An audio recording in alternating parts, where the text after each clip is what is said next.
Medical college ప్రైవేటీకరణ అనేది జరుగుతూ ఉంది. కానీ జగన్మోహన్ రెడ్డి కోటి సంతకాల సేకరణ కూడా చేశారు. కానీ ప్రభుత్వం మాత్రం ఎక్కడ తగ్గట్లేదు కదా. తగ్గట్లేదంటే నీకేం తెలియట్లా. ఆ మాత్రం కూడా తగ్గట్లేదని అనుకుంటే ఎలాగూ తగ్గకపోతే ఇప్పుడున్న ప్రజాబలాన్ని చూసావు. మేము గ్రామాల్లోకి వెళ్ళి చూసినప్పుడు ఒక్కొక్కరు ఏంటన్నా ఈ సంతకాలు ఏంటన్నప్పుడు అయా ఈ యొక్క గవర్నమెంట్ కాలేజీలన్నీ కూడా జగన్ గారు ఏవైతే కట్టించారో అవన్నీ కూడా ప్రైవేటీకరణ చేసి పేదలకు వైద్యం అందకుండా చేస్తున్నాడు అనగానే వాళ్ళు పెట్టినటువంటి పథకాలు చూసి కూడా వాళ్ళు ఏమంటున్నారంటే ఇదిగో రాన్న సొగతాగా మేము పెట్టిస్తాం, దీనికి మేము వ్యతిరేకమని పేదలకు కనీసం ఉచిత వైద్యం కూడా అందించలేక ఈ యొక్క ప్రైవేటీకరణ చేసే చంద్రబాబు మాకొద్దు, ఏ పొరపాటు చేసి పొరపాటున మా చెంపను మేమే కొట్టుకుంటున్నాం, మా గొయ్యిని మేమే తవ్వుకుంటున్నామని ప్రజల మనోవేదంతో మా దగ్గరకు వచ్చి ఈ సంతకాలను పూర్తి చేసి ఇచ్చారు. నువ్వు ఏమి చెం కొట్టినట్టుంటున్నావేమో చూసుకో, ఈ ఒక్క సంవత్సరంలోనే ఎట్లా ఉందంటే రాబోయే 3 సంవత్సరాలు నీ పరిస్థితి ఎలా ఉండిద్దో చూసుకో ఒకసారి. మరి వాళ్ళు 15 సంవత్సరాలు కలిసి ఉంటాం, 15 సంవత్సరాలు ముఖ్యమంత్రి అంటున్నారు కదా. 15 సంవత్సరాలు ముఖ్యమంత్రి చేసిన 40 సంవత్సరాల నీకు రాజకీయ జీవితం ఉన్నా కానీ జగనన్న చేసిన అభివృద్ధిలో కనీసం ఒక్క నెల అభివృద్ధి కూడా నీకు జరగల. నీ ఆయాంలో చూస్తే పెన్షన్దారులందరూ కూడా సచివాలయానికి గ్రామ పంచాయతీలకు వెళ్ళి పడిగాపులు కాసేయాల్సి వచ్చేది. కానీ జగనన్న ప్రభుత్వం వచ్చిన తర్వాత పెన్షన్లు ఇంటికి పోవడం జరిగింది. అది నా ప్రభుత్వం యొక్క గొప్పతనం. నీ గొప్పతనం ఏముంది? వాళ్ళు కూడా మరి ఇంటికి తీసుకొచ్చి ఇస్తున్నారు కదా. ఇంటింటికి తీసుకొచ్చిస్తున్నావు. ఎప్పుడు తీసుకొచ్చావు? ఎవరు పెట్టారు? అది మేము పెట్టిందే, నువ్వు కాపీ కొడుతున్నావే తప్ప నీ సొంతగా ఆలోచన చేసిన పథకం ఏముందో చెప్పు ఒక్కసారి. సూపర్ 6 అనేది సూపర్ సక్సెస్ అయింది కదా. సూపర్ 6 అనేది ఇదొక బోగస్ వ్యవహారం. ఎక్కడ ఈ సూపర్ 6లో ఏమేమి ఇచ్చావు? ఆడవాళ్ళకు బస్సు ఇచ్చావు, కొట్టుకుంటున్నారు.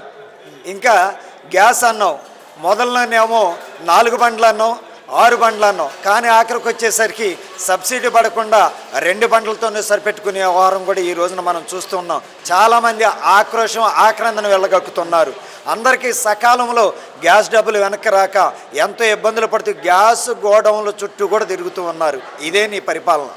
కానీ మరి వాళ్ళు విజనరీ నాయకుడు అంటున్నారు కదా. ఏం విజన్ ఉందో చెప్పండి. నేను స్వర్ణాంధ్రాన్ని సాధిస్తానన్నావు. ఇది నువ్వు చేసిన టైంలో కూడా పోలవరం అలానే ఉంది, దాన్ని అలానే ఉంచావు. చింతలపూడి ఎత్తిపోతల పథకం అన్నావు, అది అలానే ఉంచావు. ఇక్కడ కాలేజీలన్నీ మెడికల్ కాలేజీలన్నీ ప్రైవేటీకరణ చేస్తున్నావు. నువ్వు ఇంకెక్కడ స్వర్ణాంధ్ర తీసుకొస్తావు? ఎక్కడ ఉంది నీ విజను? దాచుకోవటంలో ఉందా నీ విజను? లేదా నీ వాళ్ళకన్నీ కూడా పెట్టుకొని పెంపొందించుకోవడంలో ఉందా నీ విజను? చెప్పు. సచివాలయం వ్యవస్థ విజనరీ కింద మార్చడానికి దీన్ని ఎలా చూస్తారు? సచివాలయం వ్యవస్థే ఒక గ్రామ స్వరాజ్యం అనేది గాంధీజీ కలలు కన్నటువంటి స్వరాజ్యాన్ని తీసుకొచ్చింది జగనన్న. అటువంటి వాటిని మార్చి నువ్వు మళ్ళా ఏం చేస్తున్నావు అంటే మరలా పాతకాలంలో ఏ విధంగానైతే వెనక్కి వెళ్ళి చూసుకుంటే మనము ముసలోళ్ళు ఆ గ్రామ పంచాయతీ కార్యాలయం చుట్టూ పడిగాపులు కాశారు, ఆ స్థితికి తీసుకురావాలనుకుంటున్నావు. కానీ ఇది మార్చింది కాదు. నువ్వు నీ యొక్క విజనరీ ఏంటంటే పేదల కడుపు కొట్టడమే నీ యొక్క విజనరీ. 20 లక్షల ఉద్యోగాలు ఇస్తాము అనేసి అప్పుడు హామీ ఇచ్చారు. ఇప్పుడు ఎలా ఉందండి? 20 లక్షల ఉద్యోగాలు ఇస్తానన్నావు. ఇప్పటికీ దాదాపు 1.5 సంవత్సరం కాలం పరిపాలన చేశారు. ఒక్క ఉద్యోగం ఎక్కడన్నా ఇచ్చారని చెప్పండి. స్కిల్ డెవలప్మెంట్ ద్వారా ఎంతోమంది నిరుద్యోగులను పరిగెత్తిస్తున్నారు. ఎంతమందికి ఉద్యోగాలు ఇచ్చారు? ఏ కంపెనీల్లో ఇచ్చారు? నేను చెప్తున్నాను, నేనే 10 సార్లు పెట్టుకున్నాను నా కుటుంబం నుంచి. ఒక్కసారి కూడా నేను దేనికి సెలెక్ట్ ఎందుకు కాలా? ఇదేనా నీ పరిపాలన? జాగ్రత్తగా మీరు పరిపాలించినట్లయితే ప్రజలు మీతో ఉంటారు. లేదంటే ఈ కోటి సంతకాలలాగా మీరు ఈ కోటి సంతకాల్లో ఇంకా కోటి పెరిగి ఈ యొక్క రాష్ట్రం నుంచి తరిమేసే కాలం త్వరలో. సంతకాలు మీ వైసీపీ కార్యకర్తలు పెట్టుకున్నారు, వైసీపీ వాళ్ళు పెట్టుకున్నారు అంటున్నారు కదా. బహిరంగ సవాల్ చేస్తూ ఉన్నాం ఈ రోజున నీకు.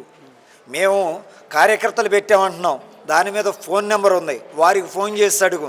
ఏమని అడుగుతావంటే అమ్మా ఈ సంతకం నీదేనా, ఈ పేరు నీదేనా అని అడుగు. దేనికోసం పెట్టావని అడిగితే నువ్వు చేసినటువంటి దుర్మార్గం మోసం ఏదైతే ఉన్నదో ఆ మెడికల్ కాలేజీలన్నీ కూడా ప్రైవేటీకరణ చేస్తుంటే మేమే అడ్డుకోవాలని సొగతాగా పెట్టామని చెప్పకపోతే మేము బహిరంగంగా మీరేం చేస్తే దానికి మేము ఒప్పుకుంటాం.